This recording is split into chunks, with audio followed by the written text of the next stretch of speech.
our bodies have a limited amount of energy, and our bodies are always making choices of where they spend that energy.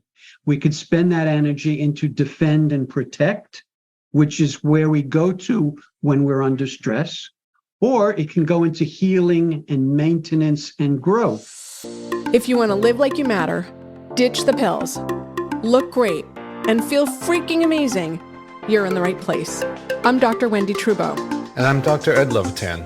Welcome to the Feel Freaking Amazing podcast, where we empower you to live a vibrant and healthy life by optimizing your structural, chemical, emotional, social, and spiritual lives. Hold on to your hats.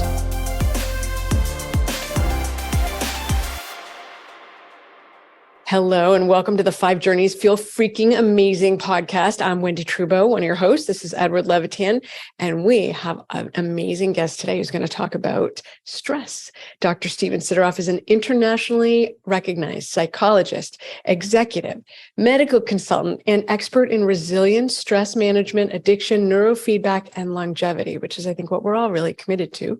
He's also an associate professor, Department of Psychiatry and Behavioral Sciences and Rheumatology at the Geffen School of Medicine at UCLA.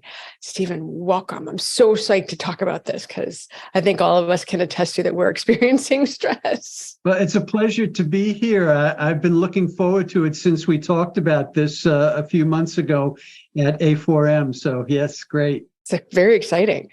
Well, let's first define stress, because I think everybody only thinks about stress as your boss yelling at you, your spouse, your kids, but I think it's bigger than that, right?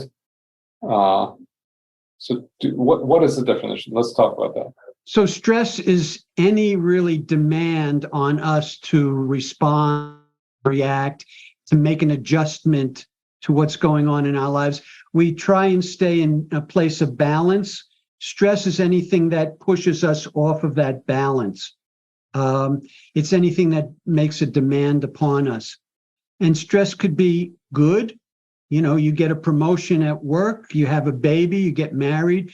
These are positive stresses, and that's what makes dealing with it more complicated because it isn't all bad. It's good as well. Talk to me about how stress impacts our health span. Sure. Well, there are many channels, many avenues by which stress impacts health span.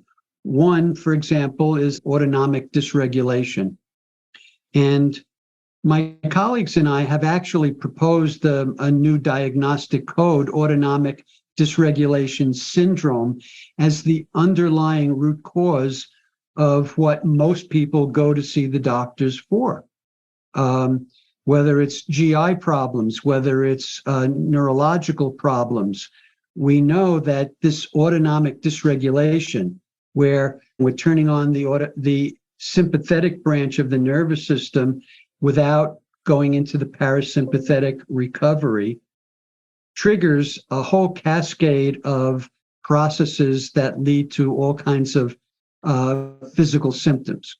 So these shorten our health span. These cause more and more dysregulation in which we feel worse and worse. We have lower energy. It impacts energy. It impacts metabolism. It directly affects the mitochondria in our cells, which affects how we use and have available energy. So these links are all there, and they all lead to a shortening of our health span. I'd like to make this real for people, meaning I believe that humans act when things are what I'll call bad enough. You hit the wall, you hit the bad enough point. And so if you're listening to this podcast, you might be thinking, okay, do I need to make a change in my stress? Well, yes, you're human, you live on this earth, and you probably have too much on your plate. So yes, you need to make a change, but how do you know when it's bad enough? I would say weight gain that kind of comes out of nowhere and isn't associated with a hormonal change in your life. You're not going through menopause or perimenopause, and all of a sudden you gain weight. What are some other signs? I would ask the audience, have you used the word or heard the word stress in your life in the last 48 hours? And I imagine most people would say yes. I mean, any survey shows that upwards of 70-80% of the population find stress as their number one problem. So you could notice it because you feel stressed out. Your body doesn't feel the way you would like it to feel. It feels uncomfortable in certain ways, maybe vibration in your chest, maybe upset stomach. GI kinds of problems are all the result of stress, headaches, just physical tension. Overreacting in situations is another indication of stress. Suddenly, things that you used to enjoy don't bring you the same level of enjoyment. You're distracted. All of these are indications that stress is having an impact on you. But I will suggest that given all of what's going on in our world today, that you have to be living on Mars to not be affected by all of these stresses. So if you don't notice it, then there's something that you're not paying attention to that you need to be paying attention to. So that's for starters. Everybody has to find their own way that it's impacting them. And then decide that I don't want to live this way anymore, and realizing that if you don't do something about it, it will only get worse. These symptoms, are signals to you that something isn't working right, that there's some way that you're not in a place of balance. And so if you don't address it, whatever is causing you to be out of balance is going to keep engaging with you and causing you to get more and more out of balance. And the symptoms and the signals to you are going to keep getting louder and louder until there's some point where you're going to have to respond to it, as when you hit the wall, when you hit rock bottom. But the goal is for you to realize sooner than that, because the longer you go, the more difficult it is to recover. The more you throw your body out of balance, as I'm referring to it, the more difficult it is to restore balance. The thing I'll say, just for the viewers, not only is it's also high cholesterol, because high cholesterol, some of it's genetic, some of it's diet, but good 30 to 40% is stress. So, and we can tie it to autoimmune disease, cancer, things like that. Stress makes it worse. So it's not just psychological issues, it's your physical issues. So I just want to make sure that that loop is tied, because I believe, like you said, if your mind has a challenge, it will tell you in words. If your body has a challenge, it tells you in ouchies. And if you don't listen, the ouchies become stronger and stronger.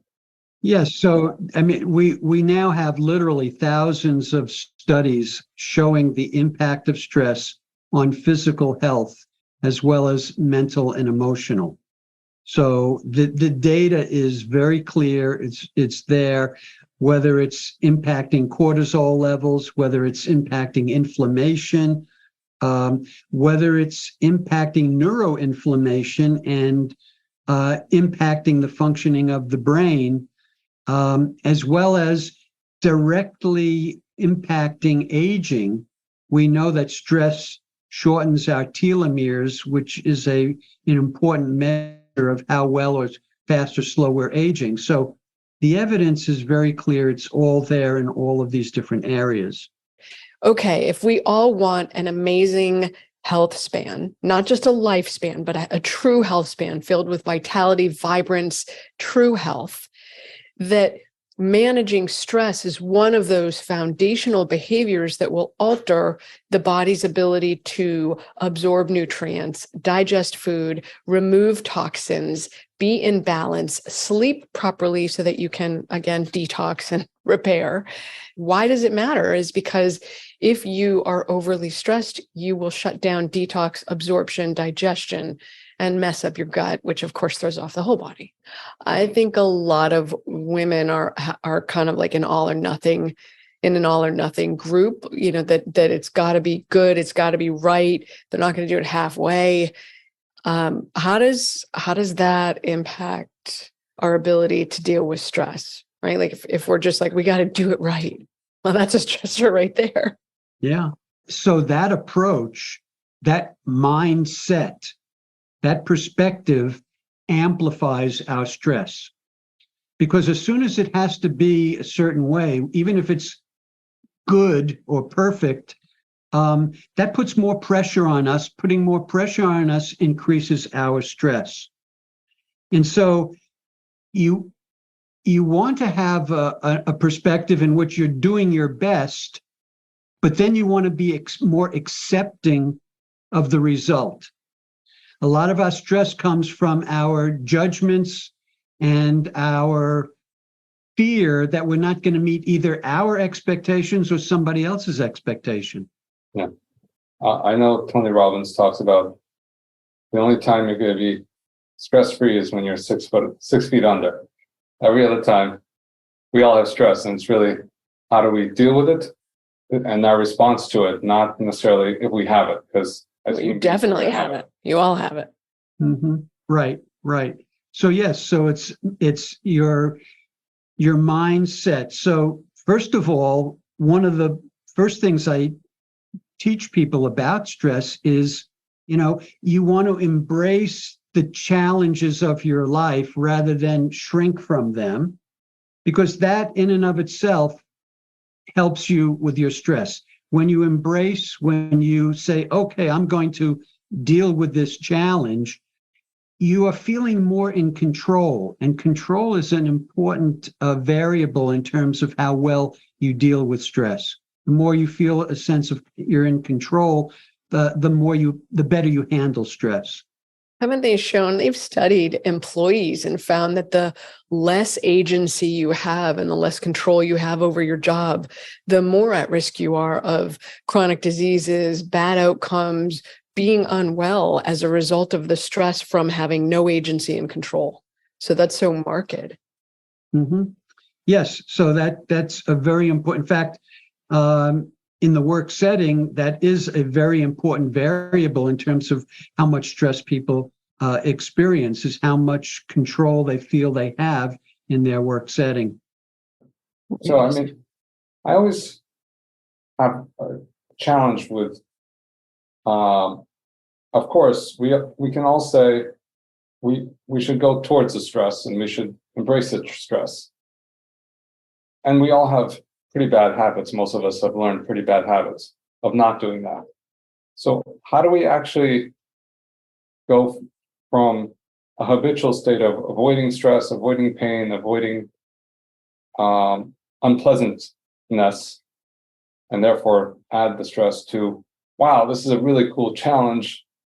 I'm psyched to do it. So like reframing it? Yeah. How do you actually reframe it so that the body, like one can actually do it? Because just talking about it is not usually enough.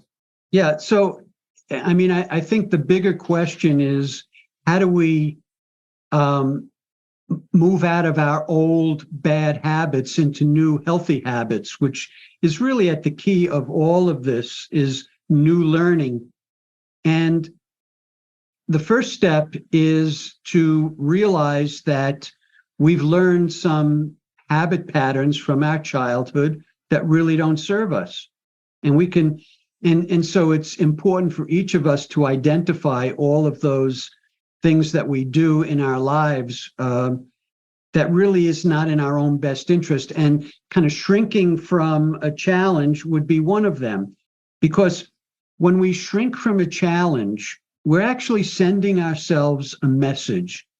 We're telling ourselves, I don't think I can handle this situation. That message to ourselves results in more situations being scary to us. And scary translates into stress, right? So it has to do with our sense of capacity, how we feel we can handle. And the only way that you are going to develop the sense that I can handle situations is by engaging in them. Well, if I'm going to engage in them, I might as well take the mindset of embracing that engagement rather than doing it reluctantly, which is where many of us come from. Yeah, I have to do this, or I should do this. And we then do it, but then the memory of that experience stays as something in which, well, it was anxiety provoking, it was difficult, it was uncomfortable. If, on the other hand, we start out with, how I approach this situation will actually make a difference in my life. If I have the mindset that I'm going to engage in this process because I want to figure out how to do it better and better. And then when we look back on it, we remember how well we handled it, not that it was stressful, not that we went into it with anxiety. Then we carry a more positive memory of it moving forward. All right, so I have kind of the opposite problem. I know for myself, we go into a sauna, I do cold showers or a cold plunge. It's all him. Um, I'm not doing the cold plunge. Fasting, things that I on purpose stress my body. And my thought is either whether if I'm definitely gonna have stress throughout the day. So either I'm gonna do it purposefully and create my own stress and as exercise as stress, or the cold plunge or whatever else, or the universe is going to create stress for me. So there is positive stress. It's a good point. And when you challenge yourself, and that's a stress, but it's a manageable challenge. You engage in that challenge, your brain and your body are learning. They are adapting to some new lessons, and that improves your brain and your body's resilience. It's making your brain and body more able to do further adaptations, further adjustments. The goal when you're dealing with the stress is to be able to adapt to it, to adjust to it.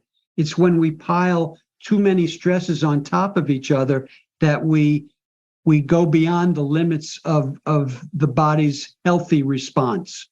And so you're talking about how consciously engaging in certain stresses and certain challenges can actually challenge the brain and the body to adapt and adjust, which literally improves your brain and body's ability to make future adaptations and adjustments. And that's an aspect of resilience. So it's not about eliminating all stress, which is impossible, but it's about having a balance in your life. So we can begin by talking about how our bodies have a limited amount of energy, a limited amount of resources, and our bodies are always making choices of where they spend that energy. And we could break it down into a very simple dichotomy. We could spend that energy into defend and protect, which is where we go to when we're under stress, or it can go into healing and maintenance and growth, which is what the energy is available for when we're not stressed. So if we're always stressed, then we're always putting our bodies into the defend, protect mode, and there's little energy for the body to go into healing and maintenance. I mean, the body's making a choice. Do I send blood to my muscles for fight or flight, or do I send it to the kidneys so that my kidneys can do a good job of detoxifying my blood? And those are choices that unconsciously are going on all the time. And that's why stress is good, but it needs to be balanced by time where you're recovering from that stress, where you're giving your body the opportunity to restore, to maintain, and to heal. There we go. Really Awesome. cool. I think this is amazing, Stephen. Thank you. Where can people find you? How can they connect with you? So my my website, drstephensideroff.com. They can also find me on social media, Dr. Sideroff or Dr. Stephen Sideroff. I'm on Instagram and Twitter and Facebook, so people can find me in a lot of different places. In fact, what I would like to offer to your audience, I have a booklet, resilience assessment booklet, and it gives my model of resilience. It describes each of the components, and it also gives a questionnaire that people can take and self-score, and they can get their profile along my 9 pillars of resilience. Right. Well, that's fantastic. We'll put that in the show notes then. Yeah, they can email me at sideroff@ucla.edu, and I'm happy to send that out to them. That's fantastic. Thank you. So, Stephen, thank you for being here. And for the listeners, thanks for listening to another episode of the Feel Freaking Amazing 5 Journeys podcast. Our guest today is Dr. Stephen Sideroff, and you can see his information in the show notes. It's all about resilience and stress. Thank you for being here. Thank you. It's a pleasure. Inspire and empower someone else by leaving a 5-star review. So they can transform their lives too.